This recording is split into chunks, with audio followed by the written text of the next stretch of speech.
What do you make of Elon Musk? You've spoken about him a bit. You met I'm him. struck with admiration.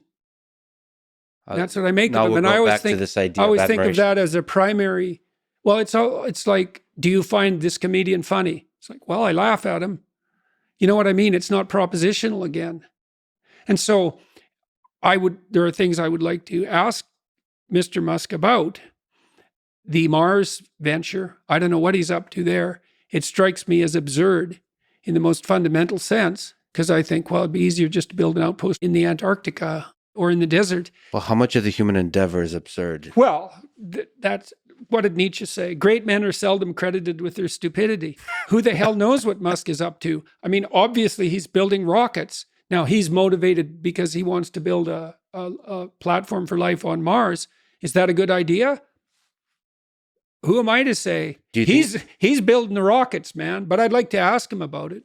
I would like to see that conversation. I do think that, having talked to him quite a bit offline, I think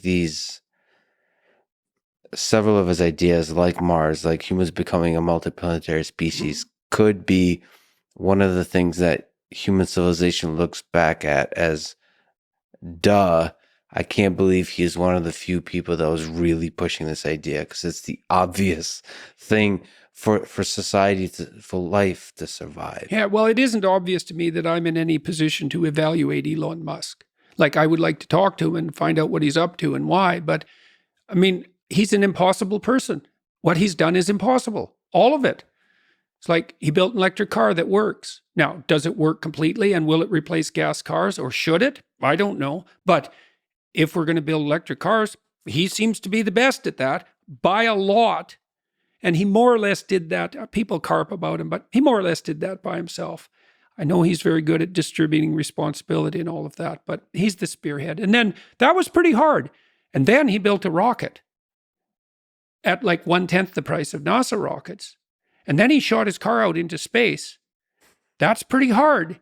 And then he's building this boring company, more or less as a, what would you call it? It's this whimsical joke in some sense, but it's not a joke. He's amazing. And Neuralink, delving into the depths of the mind. And Starlink, it's like, go Elon, as far as I'm concerned. And then, he puts his finger on things so oddly. The problem is underpopulation.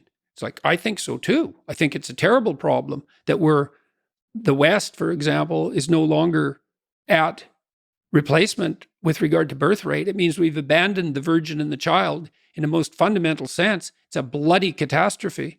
And Musk, he sees it clear as can be. It's like, well, and where everyone else is running around going, oh, there's too many people. It's like, nope.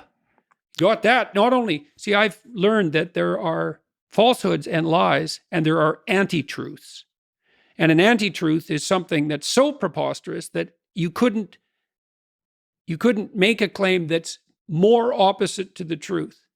And the claim that there are too many people on the planet is an anti-truth. So, people say, well, you have to accept limits to growth and et cetera. It's like, I have to accept the limits that you're going to impose on me because you're frightened of the future.